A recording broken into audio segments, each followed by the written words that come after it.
Hello everyone, देखिए अब question number 1.19 देखो इसमें क्या कहता है a point charge causes an electric flux of -1.0 into 10⁻³ newton metre square पर coulomb to pass through a spherical Gaussian surface of 10.0 centimetre radius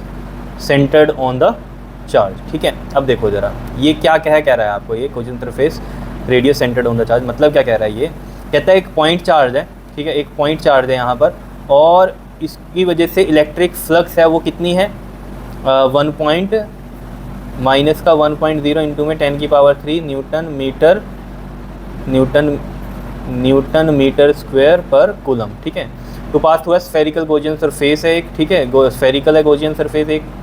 ठीक है, ये इस तरीके से मान लो, और जिसकी जो रेडियस है वो कितनी दी हुई है आपको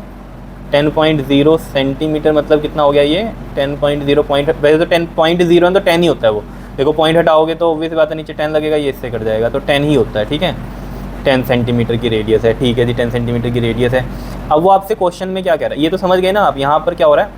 इस चार्ज की वजह से कुछ फ्लक्स, ऑब्वियस सी बात है फील्ड लाइंस कुछ पास हो रही होंगी, ठीक है, और वो ऑब्वियस सी बात है पास कैसी हो रही होंगी मैं अभी बता देता हूँ आपको, वो इस तरीके से आ रही होंगी, ऐसे इनवर्ड होंगी वो ऐसे, ठीक है, इलेक्ट्रिक फील्ड ऐसे होगा, इसमें क्यों होगा वो मैं अभी बता दूंगा आपको, ठीक है, क्योंकि यहाँ चार्ज नेगेटिव होगा, ठीक है, नेगेटिव चार्ज पे कैसी होती है इलेक्ट्रिक फील्ड लाइंस, इनवर्ड होती हैं, और पॉजिटिव पर कैसी होती हैं, आउटवर्ड होती हैं, ये पता है आपको, ठीक है ना। अभी नेगेटिव होगा ये अभी समझ में आ जाएगा। अब वो ए पार्ट में जो आपसे कहता है वो क्या कह रहा है यहाँ पर, कहता है if the radius of the Gaussian surface were double. अब अगर ये जो रेडियस है जो कि हमारी कितनी थी, ये 10 सेंटीमीटर की थी, इसको हमने डबल कर दिया, मान लो अगर इसको डबल कर दें, ठीक है, डबल कर दें मतलब कितना 20 सेंटीमीटर कर दें अगर, तब कितनी फ्लक्स होगी। तो देखो अगर आप देखो फ्लक्स का जो फॉर्मूला होता है वो होता है Q/ε0। तो जो फ्लक्स है वो डिपेंड करती है चार्ज कितना इनक्लोज है, तो चार्ज तो उतना ही है ना यहाँ पर, जितना पहले था उतना ही है, तो जितनी फ्लक्स पहले थी, ठीक है, उतनी ही फ्लक्स अब होगी, चाहे आपने रेडियस डबल कर दिया गॉसियन सरफेस का, समझ रहे हो, क्योंकि वो सरफेस पे नहीं डिपेंड कर रहा है यहाँ पर कि कितनी रेडियस क्या है, वो डिपेंड कर रही है फ्लक्स किस पे, कि चार्ज कितना है, उतनी फील्ड लाइंस आ रही हैं या जा रही हैं, नेगेटिव होगा तो आ रही हैं, पॉजिटिव होगा तो जा रही हैं फील्ड लाइंस, और फ्लक्स यही तो होता है ना कितनी फील्ड लाइंस पास हो रही हैं। तो जब इतनी रेडियस थी तब भी मान लो इतनी थी फील्ड लाइंस, और अब इतनी रेडियस कर दी तब भी उतनी फील्ड लाइंस है, क्यों, क्योंकि ये शेप पे तो डिपेंड ही नहीं करा। आप गॉसियन सरफेस मान लो ये स्फेरिकल है, ये भी ना होती अगर कुछ आर्बिट्रेरी कुछ ऐसे करके बन जाती तब भी इतनी फ्लक्स होती, तो फ्लक्स क्या लिखोगे आप, सेम रहेगी, ठीक है, तो फ्लक्स विल बी सेम, ठीक है, क्या रीज़न लिखोगे, because it doesn't depend on the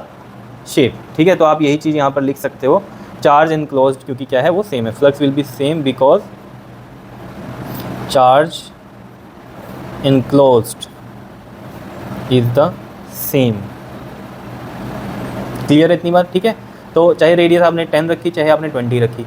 लेकिन चार्ज उतना ही है, तो इसकी वजह से क्या होगा, फ्लक्स हमारी सेम आएगी, तो हम यही लिख देंगे कि फ्लक्स कितनी होगी -1.0 इंटू में 10⁻³ न्यूटन मीटर स्क्वायर पर कूलम। इसको आप सोल्व भी कर सकते हो, -1.0 है ना, पॉइंट हटाओगे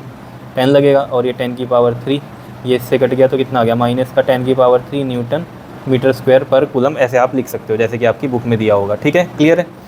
अब देखो जरा बी पार्ट में क्या कहता है what is the value of the point charge, value भी बतानी है पॉइंट चार्ज की जो यहाँ पर चार्ज था, तो सिंपल है वो तो आपको फ्लक्स का फॉर्मूला पता ही है, Q/ε0, तो Q क्या हो जाएगा यहाँ से, फ्लक्स इंटू में ε0, तो Q हमें पता चल गया फ्लक्स इंटू में ε0 है, फ्लक्स की वैल्यू 8.85 इंटू में 10⁻⁻12, और ε0 ये था हमारे पास -10⁻³ ही लिख रहा हूँ, चाहे ऊपर वाला -1.0 वाला लिख लो, कोई दिक्कत वाली बात नहीं है, ठीक है, लेकिन ये लिख दो -10⁻³ तो सिंपली सोल्व हो जाएगा। देखो 8.85 इंटू में 10⁻⁻9, और ये माइनस साइन की वजह से ये माइनस आ गया, ठीक है, और पीछे आप देखोगे ना तो इसको ऐसे लिख रखा है -8.8 इंटू में 10⁻⁻9 कूलम, या फिर 10⁻�9 है, इसको नैनो भी लिख सकता हूँ, तो -8.8 नैनो कूलम, ऐसे भी आपको इसका आंसर मिल जाएगा। क्लियर है, तो ये थी आपके पास कहानी, दिखाई तो दिया ना ये, हाँ दिख तो गया, ठीक है, 10⁻�9 था ना तो उसको नैनो लिख दिया हमने, तो इस तरीके से चार्ज आ गया हमारे पास। क्लियर है, तो सिंपल ही था क्वेश्चन, तो ठीक है, मेन है क्या, फंडे आपके क्लियर रहने चाहिए, तो रेडियस डबल कर दी तब भी फ्लक्स उतनी ही रही, क्योंकि वो तो चार्ज पे डिपेंड करना, चार्ज तो चेंज नहीं हुआ, चार्ज उतना ही है। क्लियर है, ओके जी, थैंक यू।